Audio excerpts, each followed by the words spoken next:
Metro Boomin want some more, nigga. Wiggy, wiggy, wiggy, wiggy. Hold up, wiggy, wiggy, wiggy, wiggy.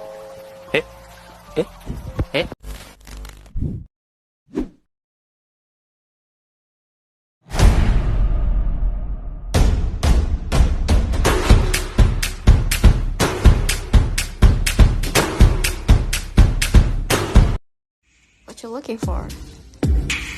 It's me. DLP? Demokrasi adalah suatu bentuk pemerintahan politik yang kekuasaan pemerintahnya berasal dari rakyat, baik secara langsung, demokrasi langsung, atau melalui perwakilan, demokrasi perwakilan. Istilah ini berasal dari bahasa Yunani, demokrasia, yaitu kekuasaan rakyat, yang dibentuk dari kata demos, rakyat, dan kratos, kekuasaan. Istilah demokrasi diperkenalkan pertama kali oleh Aristoteles sebagai suatu bentuk pemerintahan, yaitu pemerintahan yang menggariskan bahwa kekuasaan berada di tangan orang banyak, yaitu rakyat. Istilah demokrasi berasal dari penggalan kata Yunani, yaitu demos, yang berarti rakyat, dan kata kratos atau kratein yang berarti pemerintahan, sehingga kata demokrasi berarti suatu pemerintahan oleh rakyat. Pengertian demokrasi yang sangat populer ialah pemerintahan dari rakyat, untuk rakyat, dan oleh rakyat. Pemerintahan dari rakyat artinya presiden, gubernur, bupati, kepala desa, pemimpin politik telah dipilih dan mendapatkan mandat dari rakyat, sehingga mengemban kepentingan rakyat. Pemerintahan oleh rakyat artinya negara dijalankan oleh rakyat melalui mandat sehingga rakyat menjadi pengawas yang dijalankan oleh rakyat.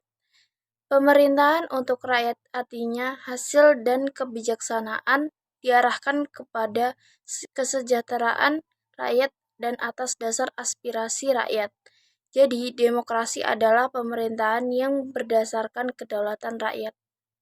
Demokrasi Pancasila adalah demokrasi yang berdasarkan kekeluargaan dan gotong royong yang ditujukan kepada kesejahteraan rakyat, yang mengandung unsur-unsur berkesadaran religius berdasarkan kebenaran dan budi pekerti luhur, kepribadian Indonesia yang berkesinambungan. Demokrasi Pancasila pada intinya merupakan demokrasi yang didasarkan pada Pancasila, yakni yang didasarkan pada 5 sila, yaitu sebagai berikut. Yang pertama, sila ketuhanan. Yang kedua, sila kemanusiaan. Yang ketiga, sila persatuan. Yang keempat, sila kedaulatan rakyat.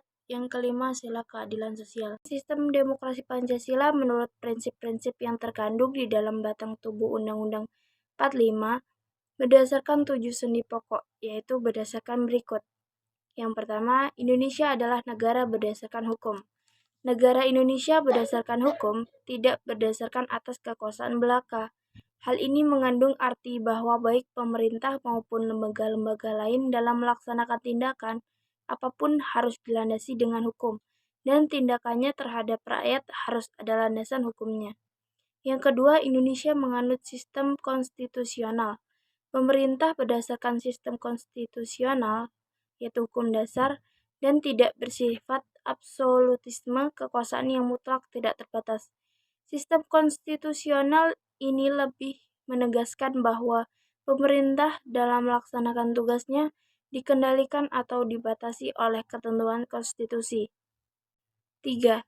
Majelis Permusyawaratan Rakyat, yaitu MPR, sebagai pemegang kekuasaan rakyat tertinggi seperti telah disebutkan pada pasal 1 ayat 2 Undang-Undang Dasar 1945 pada halaman terdahulu, bahwa kekuasaan negara tertinggi ada di tangan rakyat yang dilakukan sepenuhnya oleh MPR. Yang demikian, MPR adalah lembaga tertinggi sebagai penjelmaan seluruh rakyat Indonesia. Yang keempat, Presiden adalah penyelenggaraan pemerintah yang tinggi di bawah Majelis Permusyawaratan Rakyat, yaitu MPR. Di bawah MPR, Presiden ialah penyelenggara pemerintah negara tertinggi. Yang kelima, pengawas Dewan Perwakilan Rakyat, yaitu DPR. Presiden tidak bertanggung jawab kepada DPR. tetapi DPR mengawasi pelaksanaan mandat, yaitu kekuasaan pemerintah, yang dipegang oleh Presiden dan DPR. Harus saling bekerja sama dalam pembentukan undang-undang termasuk APBN. Yang keenam, Menteri Negara adalah pembantu Presiden. Menteri Negara tidak bertanggung jawab terhadap DPR. Presiden memiliki kewenangan untuk mengangkat dan memberhentikan Menteri Negara. Menteri ini tidak bertanggung jawab kepada DPR, tetapi kepada Presiden.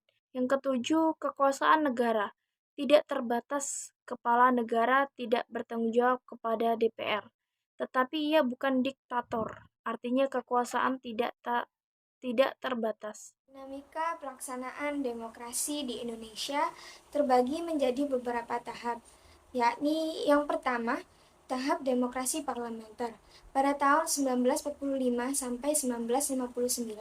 Demokrasi parlementer ini diperkuat dengan kehadiran Undang-Undang 1949 dan 1950. Sistem parlementer memberikan peluang besar seperti partai politik dan Dewan Perwakilan Rakyat untuk mendominasi dalam setiap gerak langkah demokrasi. Pada era tahun 1955-an atau periode pra-pemilihan umum, kabinet-kabinet yang dibentuk tidak dapat bertahan lebih dari 8 bulan. Kondisi demikian berdampak negatif pada stabilitas pembangunan ekonomi nasional. Untuk menyelesaikan dinamika politik yang terjadi saat itu, Presiden Soekarno mengeluarkan Dekrit Presiden 5 Juli yang membubarkan konstituante dan kembali kepada Undang-Undang Dasar 1945. Yang kedua, memasuki demokrasi terpimpin yang terjadi pada tahun 1959 sampai 1965. Dekrit Presiden 5 Juli pada saat itu dipandang sebagai usaha untuk mencari jalan keluar dari kemacetan politik melalui pembentukan kepemimpinan yang kuat. Dalam perkembangannya, terjadi sejumlah tindakan penyimpangan terhadap ketentuan Undang-Undang Dasar 1945 yang mengusung nilai demokrasi sejati. Salah satunya ditunjukkan oleh usaha Presiden Soekarno untuk memperkuat posisi dan kelangsungan jabatannya melalui ketetapan MPRS nomor 3 1963. Melalui ketetapan tersebut, Soekarno diangkat sebagai presiden seumur hidup. Ketentuan ini membatalkan dinamika demokrasi yang telah dijamin melalui Undang-Undang 1945, bahwa seorang presiden terpilih hanya dapat menjabat dalam masa jabatan maksimal 5 tahun. Terakhir yakni demokrasi pada tahun 1965 sampai sekarang terbagi menjadi 2 tahap, yakni Orde Baru dan Reformasi. Pada masa Orde Baru, bersamaan dengan runtuhnya kepemimpinan Orde Lama dan demokrasi terpimpin, dilakukanlah usaha-usaha korektif untuk mengembalikan marwah UUD 1945. Pesta demokrasi dalam wujud pemilihan umum pun kembali diselenggarakan menjelang pemilu pada tahun 1971. Partai-partai politik kembali diberikan kebebasan dan keleluasaan untuk bergerak menyusun kembali kekuatannya. Namun, harapan indah masyarakat segera luntur seiring Orde Baru menunjukkan wujud aslinya, yakni penafsiran tunggal atas Pancasila dan UUD 1945. Presiden Soeharto menjadi pemimpin otoriter yang membatasi segala wujud-wujud demokrasi.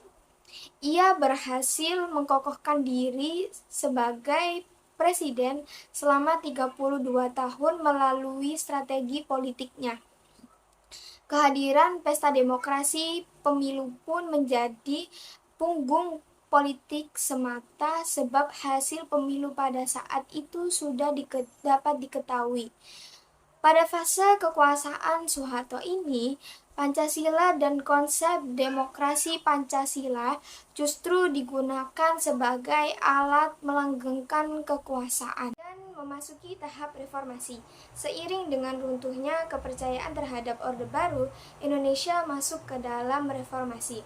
Pada 7 Juni tahun 1999, Presiden B.J. Habibie sebagai pengganti Soeharto menyelenggarakan pemilu pertama pasca Orde Baru yang lebih demokratis. Partai politik banyak yang terlibat dalam pemilu pada masa awal reformasi ini. Kebebasan menyuarakan pendapat sangat ditunggu-tunggu yang tampak dari antusias dan banyaknya partai peserta pemilu.